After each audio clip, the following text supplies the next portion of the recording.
To another installment of 12 Days of Story Time. I hope you guys are enjoying it. Now, boom, right? Y'all see this title. Y'all probably like, bitch, why every single time you move somewhere is a problem? I don't know. The problem is, right? No, I got the own kind, right? When you look at an apartment, we look at a house, we look at a condo, whatever the case may be, you could only look at the house. You could only vet the fucking landlord. You could only vet the people that are selling you the property. But sadly, you can't really scope out the neighbors. And the neighbors only come out to bite afterwards. You feel me? As y'all can maybe or maybe not tell, I'm in a different apartment. Yes, I've been in the process of moving. Make sure you guys follow me on Patreon or Instagram because that is usually where I post everything first, right? And I'm not even talking about this apartment. This apartment is peaceful. Don't nobody look at me. I don't even see nobody. I kid you not, my neighbors might be dead. I don't see none of these motherfuckers, okay? I'm in South Jersey now. I grew up in Jersey all my life, but I've always been in North Jersey. Heaven sent South Jersey. Why y'all ain't never tell me how peaceful South Jersey was? Comment down below if you're from South Jersey or if you live in South Jersey, because Jesus Christ. Y'all probably like, where the fuck that accent come from? I'm trying to practice my South Jersey accent. I know it's not South Jersey accent, but Jesus, it's so peaceful down here. Because the shit that I done came across North Jersey is unbelievable. Unbelievable. So before we get started, yes, I'm missing a nail. Mind your fucking business. And make sure you guys go stream my song, I Needed Love, available on all streaming platforms. And most importantly, make sure you guys go join my Patreon. I'd love to get to over 250 patrons by the end of this year, or at least by my birthday on January 5th. Capricorn gang staying up. And of course, also, make sure you guys peep the description box for everything that you guys are consistently asking me about down below.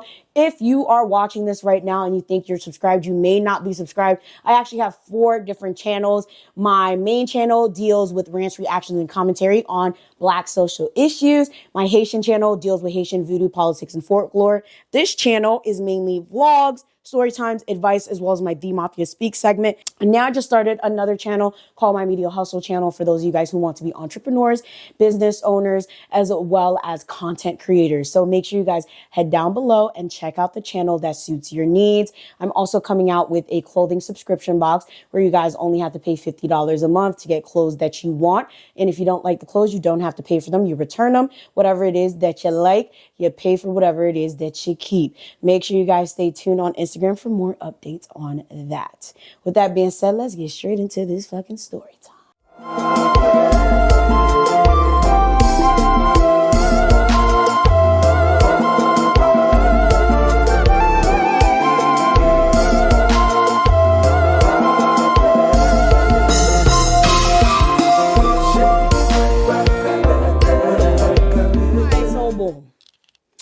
This story time is about when I first moved to Harrison, all right? So if you guys are not aware, I grew up in Elizabeth, New Jersey. Then I moved to Newark, New Jersey. And let me just say, I went from living in Elizabeth in the hood to moving in Newark in the hood, but it wasn't even that bad. Like, it's a Weequake section, which really wasn't bad, to be quite honest with you. In my opinion, that's probably because I'm really used to Weequake section because it was near their doctor's office. Like, the doctor's office, I'm very comfortable with. I've worked at the doctor's office since I was 15. I stopped working during the pandemic, so literally almost like 10 years. So Weequake to me is not bad. I know a lot of people are terrified of Weequake. Never been that bad. And then I ended up living in South Ironbound. Absolutely love living in South Ironbound. But if you don't know about South Ironbound in Newark, even though it's one of the coveted places to live, one of the most expensive, one of the best places to live, I'm gonna tell you right now, the crackheads be cracking. Okay, like when I'm telling you, when I lived in South Ironbound, I could not order a damn thing from Amazon. Like, literally, they stole a fucking couch cover.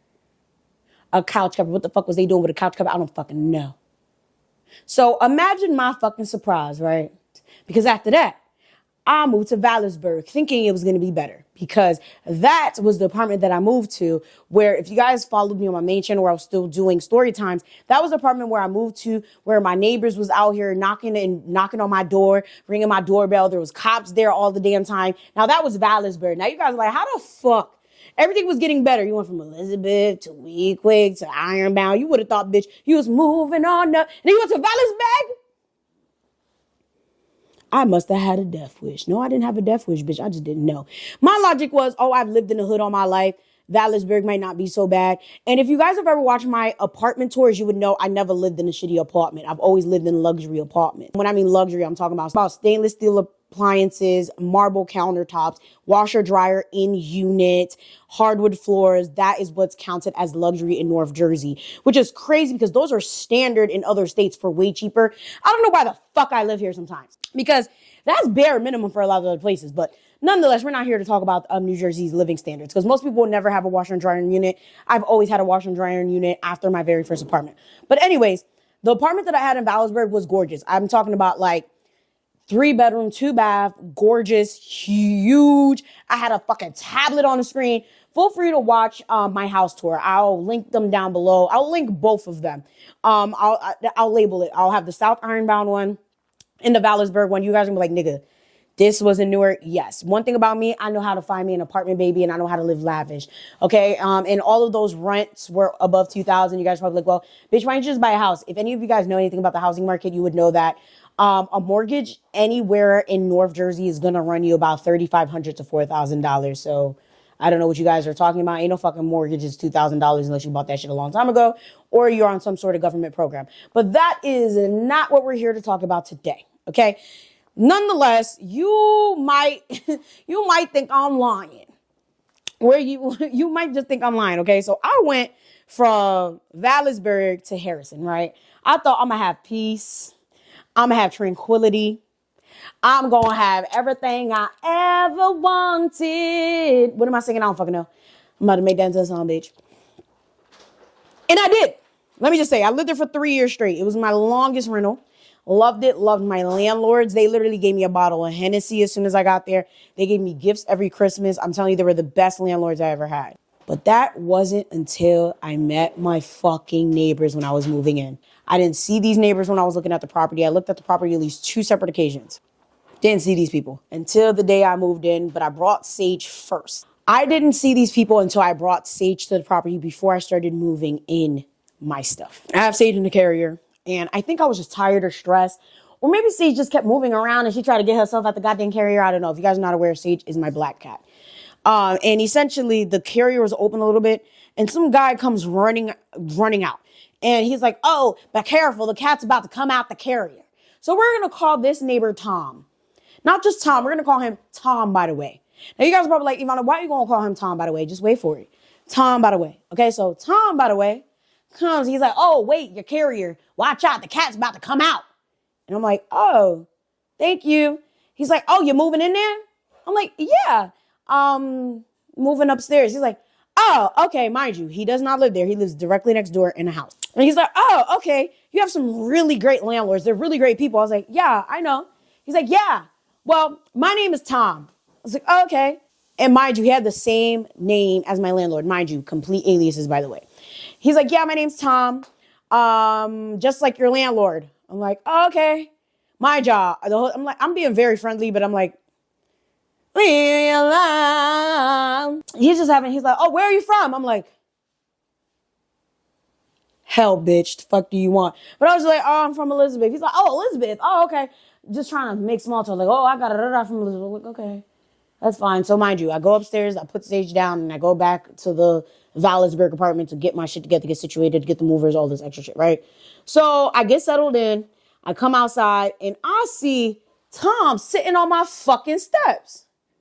Imagine moving from the hood to move nowhere near the hood. If you guys don't know nothing about Harrison, Kearny, North Bergen, Belleville, that shit not the hood at all. It's literally very peaceful, very quiet. Those people walk around at 4 o'clock in the morning, 2 o'clock in the morning, walking their dogs, saying hi to each other, bro. So imagine my trauma, okay? Because y'all, if you ever never watched the story time about that last apartment, you wouldn't understand the trauma. And y'all might be thinking like, bitch, you be extra. No. I was traumatized by that last apartment. So I was low-key traumatized seeing somebody sitting on my fucking steps because those people were fucking ghetto at that last apartment. I didn't want to deal with the ghetto list no more. I want to deal with none of that shit. So I just see somebody sitting on my steps. I'm like, and it's Tom. But it's not just Tom. It's Tom, Dick, and Harry. And that's what we're going to name the other parties of this shit. We got Tom, Dick, and Harry. So I'm just like, So they get up. They're like, oh, sorry. Woo. They get up real quick, they move out my way, and I'm like, yeah, I'm just like, all right. And they're like, oh, how you liking the apartment? I'm like, It's great. It's good. They're like, oh, come, have a drink with us. So I'm just like, I guess. Now, the thing is, they were really friendly. Now, you guys are probably thinking, what race or ethnicity were these people? They couldn't be black. Actually, no, they were all Caucasian. So I'm thinking, Harry, we're Caucasian. One thing about Harrison, you're not going to find too many black people. Not that there are no black people there, but Harrison and Newark are two completely different places. Even though the only thing that separates Harrison and Newark are a couple of bridges, all the people there are usually Hispanic or white. These people were white. Okay, they talk about some, have a Heineken with us. And it was like, do you drink Heineken? If you don't drink Heineken, we'll go to the store and get you something else. I'm like, no, I'll have a Heineken and I'll go upstairs. So the whole time, they're just trying to make small talk. And then here starts the bullshit, y'all. Tom starts to talk to me about how he had a black woman, okay? He had a black wife and how he loves black women. And black women are the best thing to him. And, black women are better than white women. And white women can never compete with black women. And, he really loved his black wife, but she left him. I don't know if that was liquor talking. I mean, to be honest, it's true. It's like, I'm joking. Why the hell is you telling me this full time? I don't give a fuck about your black wife. I don't give a fuck about what you think about white woman, black woman, green woman, pink woman. I don't give a fuck. And why the fuck are you wasting my time, bitch? I was like, ooh, let me goggle. Ow. Let me goggle this goddamn Heineken. I was just like, oh, okay, but you know how I'm set up. I'm messy as hell. And I just wanted to know more. So I'm just like, oh, really? What happened? So this is how he talked, y'all. Let me do the impression. Let me do the whole impression. Let me do the story. He's like, oh, I love me some black women. I love black women. I had a black wife. Oh, yeah? Yeah, her name was Susanna. Susanna, she was perfect. Perfect. She was so beautiful. Susanna, she had these beautiful, beautiful black hair, and I would always sit with her. Over 9 hours, get them braids done. All the time, get those braids done. And yeah, we had a beautiful life together. We were together for almost 9 years. And then, she up and left me. Yeah, left me with the dog and everything. That's why I'm here in this shit ass house. Yeah, I wasn't always in this house. I used to live all the way in Garfield. Yeah, I had a job in the city. Yup, real good job in the city. And then, I got fat. I got real fat. And, I got depressed, and then I got in a fight. I got in a fight in the city or whatever. And, that's what happened, Susanna left me. Oh, Susanna, don't put that thing on me, Lisa. Hey, yo, no, dead ass though. I don't know if he was telling me that shit to appeal to me, to relate to me. I don't fucking know. But Tom, by the way, had me crying in my head. I was being sympathetic. I was like, into his face, I was just like. But in my head, I was like, I would have left too, motherfucker. But anyways, bitch, it was just a mess. It was a mess. Now, you guys are probably wondering about Dick and Harry. Dick and Harry were actually pretty nice. Harry was really, really nice. Harry was really, really, phenomenal. Dick was just fat, sloppy, invisible. Is that mean? Yeah, but that's just what it is. It's one thing about me, I'm not going to savor no goddamn feelings. That's what the fuck it was. If that's what it was, I'm going to tell you what it was. When it came to that story, he always harped on it. Every time I saw him, he kept telling me about Susanna. I hope that wasn't her real name. That was the first name that came in my head. Oh, well, hey, Susanna. But the thing is, with that, I always felt like he was trying to pander to me. But I also felt like he was a creep. Like, he would always try to flirt with me. He would be like, oh, you look so good in that outfit. Oh, you look so cute taking those pictures. I would always sometimes, not always, there would be random occasions where I would take pictures on my stairs or in front of the garage if I needed a certain look for something. And I probably only did 3 separate times because most of the time I would take pictures completely off my property. But it was just he would just stare at me. It wouldn't really be Dick or Harry, but a lot of times it would be him. And you guys are probably sitting there wait, weren't you scared? Oh my God, there's a black woman living alone. To be honest, I think that narrative is just ridiculous. Yes, a lot of black women and a lot of women living alone do get murdered living alone, but it's I have to be real. I'm not special. Like, I understand that I'm at greater risk for certain things happening to me, but I really hate the whole idea of just because I'm a black woman, I can't fucking do normal shit, like take pictures outside. I hate how people try to make it seem like just because I'm a black woman, I can't go on a solo vacation. I can't fucking walk outside by myself. I can't fucking go to the gas station. Like, yeah, I know I have to be vigilant. I know I have to be a little bit more careful, but I'm not a fucking dumbass and I'm not about to live my life like a fucking idiot just because I'm a black woman. Like, that's ridiculous. Like, I'm sorry. If I die, I die. My time is my time. But I'm not about to be like, oh, well, damn, I'm not going to do this because I'm a black woman and I'm living single. Like, no.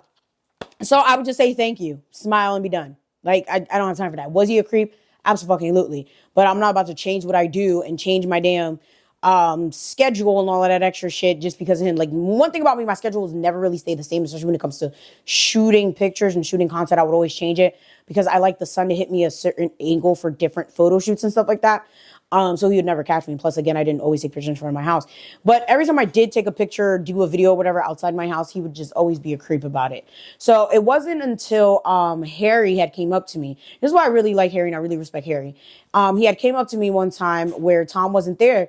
He was like, oh, be very, very careful with Tom because when he drinks, he gets a little... And I was like, what? He said, yeah, like, he's a little handsy when he drinks. I said, mind you, this is right after, like, maybe a week or two after the Heineken. So I'm like, he's like, yeah, I know that, you're very smart and, I see how you handle him. However, I just really want you to be safe. Like, he just, that's really one of the main reasons his wife left him. So I don't know what story he told you, if he even told you, but just be very, very careful. Bitch, I took that shit so damn serious. So after that, it would be straight small talk with him. I will say Tom, Dick, and Harry were very, very helpful. I had a huge fucking 2 flights of stairs going up to my apartment every single time. So I would always, they would always help me bring my stuff to the stairs. They would never go in my house. Like, swear to God, they would bring it to the door. They were always very helpful and they were always very nice. Just very, very fucking annoying. Like, I'm talking about, imagine moving from the hood and then you move to a really nice, quiet, peaceful neighborhood, but your neighbors are crackheads. Swear to God. And I'm not even being rude. I'm not even over exaggerating. I'm not even joking. Like, I swear to God, that's literally what it was. This nigga was drunk every single day. And so was Tom. Tom, Dick, and Harry were drunk every single day. But Tom was the only one that was a neighbor. But he was always having friends over, like Dick and Harry, that were drunk with him. And then he would have other friends over that were drunk with him as well. And it was to the point where they would be sitting on the steps. They would be sitting on the side where the trash would have to be taken out. Like, there's times I went to go take my trash out, and they would just be sitting there. And the trash chute. Why are you sitting at the trash chute, bitch? And they're like, oh, we'll take care of that, sweetheart. I mean, yes, that's great. That's helpful, but bitch, move. And before anyone says anything, they wasn't just doing alcohol. I'm talking about crack. I'm talking about the heroin. I'm talking about the ecstasy. And mind you, they would talk about doing these things, bro. And I shouldn't have said that. F my monetization at this point. But they was doing all types of stuff. They would brag about doing all of these things. And then the people they were bringing was doing all of these things. They was all in the street doing these things. The cops would be over trying to examine these people, trying to make sure that they were straight. Like, it was constant chaos, people. Get out the way. Get out the way, bitch. Get out the way. So I'm just sitting there like, yo, like, this is kind of unpleasant. Like, I didn't move out of Vallisburg to move in Vallisburg Part 2. Like, what the fuck is this? North Vallisburg, bitch. Like, I did not move out of the hood to move back in the hood. Like, that shit was crazy. They were drinking all the time. I kid you not, the trash can, when you go in the trash can. Because their house was very close to ours. Like, it was just like an alleyway that separated the house. One thing about North Jersey, y'all, ain't no space between the houses, bitch. So there was always this trash can full of beers. Mountain of beers just piled up in the trash can. Okay? And it's like, nigga, you need to lay off the drinking. Like, bro, and then you inviting friends to drink and stuff like that. Like, that is a nuts. And, eventually I would tell him, like, you might want to, lay off the drinking. Drinking's not good for you. But I wouldn't say, that's exactly the tone I just said it to you guys is exactly how I would say it. But, like, you might want to lay off the drink a little bit. And he's like, yeah, I do need to stop, and he showed me pictures of how he looked like before the pandemic, before he lost his job or whatever. And he looked completely different, bro. Like, I'm telling you, he like a completely different person. And I'm like, yeah, you might want to lay off the drinking. He's like, yeah, I'm trying, man. I'm trying, and then he would go into the black woman spew on how she left him with the dog. And then this time he added the fact that she had a daughter that he basically raised for like all of her life. Like imagine being with someone for 9 years. They have a kid and you basically raise them like yours. And he's like, yeah, I've been texting her. She's not answering me. It's really, really hard because like I really, really, miss them. And I really be trying to stop drinking, but I can't. Like it was really sad. I'm not even gonna lie. But Tom was literally a nuisance. Like literally, I'd be all the way up, like mind you. So technically, even though I lived on the second floor, technically my apartment was at third level because the bottom floor where my landlords lived was a duplex. I could hear them laughing, joking, and carrying on all the way upstairs. And it would be so fucking loud. And it's like, bro, like this shit is so fucking annoying. And then y'all sitting on the steps, you're bringing people over here to drink and do the same thing. It's like, bro, like it'd be a party there all fucking night to the point where my surrounding neighbors never came outside. They would like, and just a little tidbit into the future, kid you not, when he ended up leaving, ultimately in the end, I saw all my neighbors. I ain't never seen these people a day in my life. Never seen people a day in my life until this nigga moved out. But we're going to get into that later. So now we have my man, right? So my man finally ends up meeting him. And my man's like, okay, who the fuck are these white people just sitting outside on your shit? I said, oh, that's Tom, my neighbor. He's like, then why the fuck is he sitting on your steps? I'm like, bro, he just does that shit. He's like, So, he sees my boyfriend and he's like, oh my God, is that your girlfriend? Oh, she's so beautiful, man. She's so beautiful. Make sure you take care of her. And my man's like, how Gemini's be. My man's like, yeah. yeah. And, they get to talking because, Tom also used to work in the city. My man also has like a government job. So basically they start conversing about that and they start getting into the logistics. Basically everything he told me about his life and his job, whatever, they start talking. He's like, oh, you want to drink with us? You got to drink with us sometime. And my man's like, yeah, nah. It's like, nah. You should really probably lay off that because my man saw the trash can full of beers. He's like, you should probably lay off that. He's like, yeah, I'm trying. And then again, goes into the whole spew, blah, blah, blah, blah, blah, blah, blah. And, we go upstairs, start heading upstairs. And he's like, oh, yeah, by the way, man, my name is Tom, by the way. And my man's like, Tom, by the way? He's like, yeah, Tom, by the way. He's like, okay, Tom, by the way. I'll see you. I'll catch you. So now ever since, my man just be calling and thinking, Tom, by the way. My bad. I took a while coming up. Tom, by the way, held me up a conversation. I'm like, so that's why I call him Tom, by the way. Swear to God. So, you know how, some niggas is just assholes. My man is that type of person. Like, he just be like, Tom, by the way. And whatever it is that he meets you by, he's just gonna call you that. So, time goes on. Same shit keeps happening. He's drinking outside, carrying on. Bottles is piling up. Every time I see him, small talk. If he sees I have a lot of shit, he's helping me. He's bringing it up the stairs. And it gets to a point where, I start realizing that, I honestly, at one point, I thought Harry lived with him. I realized that Dick had a house down the street. Dick lived like maybe 2 or 3 houses down. But I was like, where is Harry coming from? And it was strange because one day I ended up going to him. I was like, yo, where Harry? I haven't seen him in a while. He's like, probably somewhere on a fucking park bench. I said, whoa, why would he be on a park bench? Oh, he's homeless, man. He's fucking homeless. You invite your homeless friend over to drink every day. Why don't you give him a place to stay in your house? Better yet, why don't you give him money to try to better his situation instead of money for beer?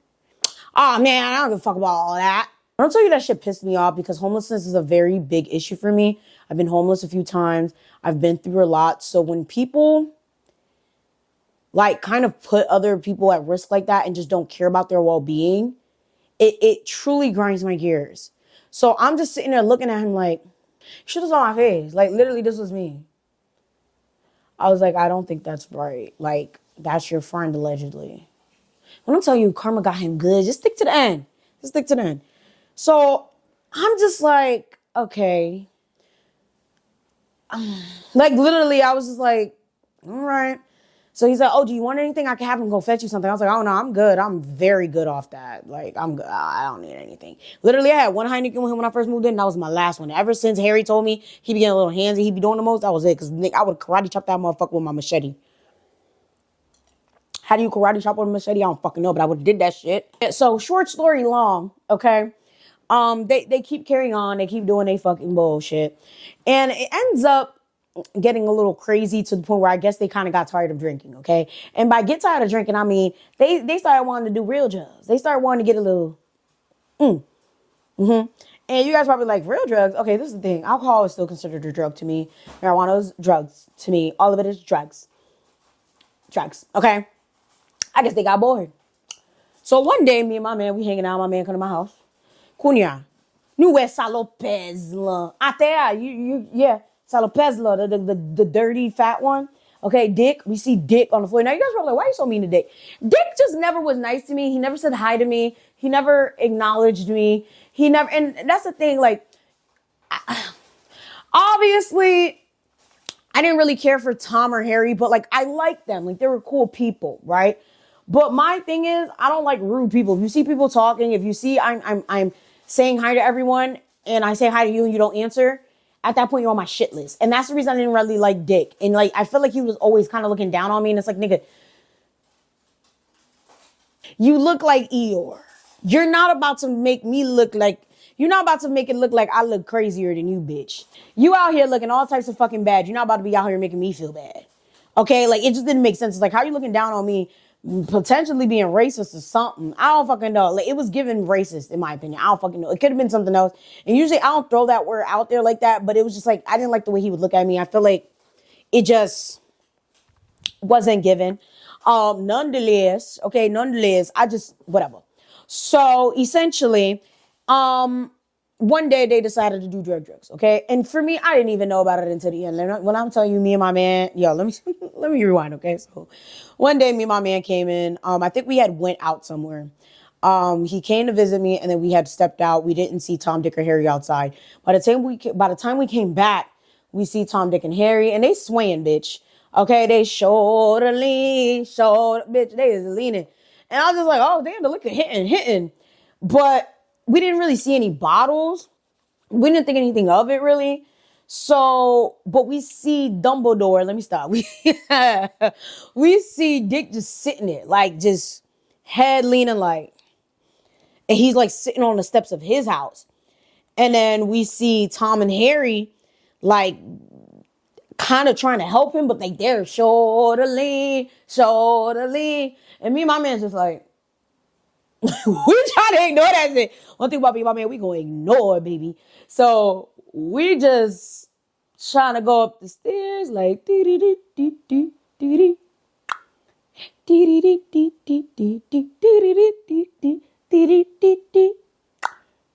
that sneaky snitch. We trying to climb the stairs.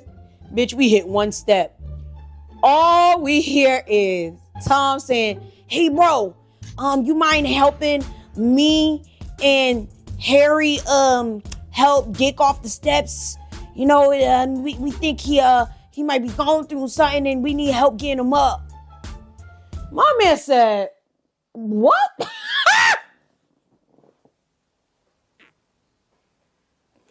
My man looked back like, what? Literally just looked at him. It's like, I got you. So I'm just like, what happened to him? He's like, oh, he took an H-bomb. So let's Google what an H-bomb is, PT. Because I had to Google it. I was like, that's how you know. I'm from the hood, but like, I don't think my hood does these types of things. Apparently, allegedly, according to Google, an H-bomb is heroin and ecstasy mixed together. Now, mind you, why would anybody do something dumb like that? I don't fucking know. But why would your big buck ass do that? And now you can't get up. They should have gave that nigga a life alert. What the fuck that got to do with us? We can't help you. When I'm telling you that nigga was big, y'all, like almost 600-pound life big. That nigga was a big nigga. And my man's like, I am not about to throw my back out trying to help this nigga. Like, we was like, oh, damn, we hope he's okay. We went right back upstairs. My man was like, I'm not about to throw my back out trying to help that big buck ass nigga. And I was just like, I hope he's okay. But listen, I had like one of these big door screens that like led out to the front so I could see their house. So listen, like the Haitians we look smooth through that window. We wanted to see what the fuck was going on. We said, oh, goddamn. So we hit right through the curtain like, bruh, all you see is his big ass like this. Head down. And that nigga could not get up. And you see fucking Tom and Harry just trying to get this big nigga up, and he would not get up. When I'm telling y'all could not get up, they was trying to like roll him to the side, they wouldn't move. They was trying to roll him to the other side, he would not move. They was trying to roll him forward, he would not move. They called an ambulance. Ambulance Vinny, he cannot move. They called firefighters. Yo, this shit crazy. I'm just like, yo, nothing happens on this street unless the activity is at this goddamn house. After 45 minutes of just the ambulance part, I'm not even counting the fact that they tried to get him to move. They finally got him up. I was like, I really hope he's okay, because that shit was tragedy, PT. Kunya, yo, si get negla, yo, metal subara, they get him. So, eventually he was like, oh, what happened to Dick? And they was like, oh, yeah, he's fine. He's doing well or whatever. Time goes on. Come to find, I hear he passes away, which was very sad. His house ends up getting like demolished or something. I don't know what happened. It was very weird. I guess the house wasn't up to code or something, but the house ends up being gone not too long after that. So there's that. So very oddly, ends up being one of those situations where, like, if I'm not mistaken, being one of those situations where everything just starts going left, okay? So not too long after that, like, really, really started drinking. But we started seeing him, like, drinking alone. By that time, my man had gotten his own apartment, so I started going over there more. And he was like, oh, where you going? Where you going? I'm like, to my nigga house. He's like, oh, he got his own place? I'm like, and you'd be like, oh, yeah, I'm about to lose this place, I'm about to get evicted. And the lights are already off. Like, I swear to God, people just love telling me their business. I swear to God. She's like, yeah, the light's about to get cut off. The gas been off for a long time now. He's just telling me all his fucking business, y'all. And I was like, oh, that's very sad. That's very unfortunate. Like, I really hope you could get that situated, because that's really bad. He's like, yeah, but I don't really give a fuck, because, I think they're just trying to get me out so they could renovate and charge higher on the rent. I told that nigga, fuck, oh, he didn't say nigga, guys, but he was like, I told them, fuck that shit. I don't care. I don't care. They could do whatever the hell they want. I'm like, alrighty then. You're gonna be homeless just like your friend. What did I tell y'all? Karma hit him. Karma hit this man so fucking quick, bro. So fast forward a couple months later, he ends up moving out the apartment. He invites me in to check what he has and see if I need anything. I did need a few things, but everything he had was old, dusty, and dilapidated, to the point where I was looking at the stuff like, this is how you were living. I swear to God, the house is disturbing. And again, your guys are probably like, oh my God, you weren't terrified to go in that house. I will say one thing about my neighborhood, especially my block. Everybody was very, very vigilant. And if anything would have happened to me, trust me, I would have been fine. But long story short, like, that shit, it was a little weird. It was a little weird. But I didn't want anything in there. But he ended up leaving, and he ended up living in his car for a short while. It was kind of sad to see. He would still come around. Honestly, to this day, I would still see him around up until I moved over to South Jersey. And it was very annoying, because he thought we were so cool that he could block my fucking driveway and block my parking spot. And I told that nigga, partner, you ain't doing that shit with me. I'll fucking... But funny enough, when it comes to Harry actually lucked up and got his own house. From homelessness to house owner, baby. Ain't that some shit? And from what I can tell, he does not talk to Tom, by the way, no more. So it just goes to show, don't be talking shit where you don't belong. Don't be out here running your mouth when you shouldn't be running your mouth. Don't be out here making people feel bad and saying shit about people, but you have no business saying shit about people. B2, that's a hell yeah. I'll be out here waving in here like, hey, neighbor. Shit's crazy, but... long story short, those motherfuckers was menaces to society. I'm not even gonna fucking lie. But I'm so happy, because Harry done cleaned up a lot. But I don't even think Harry was really an alcoholic. I feel like he was more of a social drinker. He only drank when fucking Tom was out here giving him the money for it. Rest in peace to Dick, because that shit was really, really sad. And Tom just wasn't a great person. I really hope he gets his life together. Hopefully gets his bitch back. I don't even know if that story was real. Okay? I don't fucking know. But nonetheless, I would love to know what you guys think about this story. I'd love to hear your crazy neighbor stories, because those people were fucking batshit crazy. And I will say, when they all moved and dispersed, like, Harry still lives pretty close. Like, he lives like maybe a block or so away. All my neighbors started coming out. I didn't even know these people's faces. I didn't even know. Bro, there's a golden doodle across the fucking street. I didn't even know that shit. I didn't know none of my neighbors' faces. I still don't care for their fucking names. I'll tell you right now. I mean, I moved now, but I moved there 3 years ago. I never knew these people's faces. Because for what? But anyhow, I kid y'all not. Everybody started coming out. Everybody started walking around. Everybody started saying hi to each other as soon as that nigga moved out. There's this one guy that used to live across the street. Now he's staying outside, fucking smoking his cigarette, talking to people. Never used to see that man outside. And it's because that nigga was so fucking annoying. Talking to people, drinking a beer, offering people drinks. Like, bro, it's so fucking annoying. Like, niggas want their peace. Like, Harrison's a very peaceful town. Niggas like their peace over there, bro. Don't be that fucking neighbor. With that being said, make sure you guys like, share, subscribe, do all that. And most importantly, join the Patreon. If you're not on the Patreon, what the fuck are you doing? That means you don't love me. It's only $5 for the most expensive tier. If you haven't listened to my new song, I Needed Love, go do that. It is now on all streaming platforms. Make sure you guys follow me on Instagram for all important updates. I love you guys so very much. With that being said, bye. The next couple of videos have been previously recorded, but if you were on the Patreon, you would have saw them by now. We out.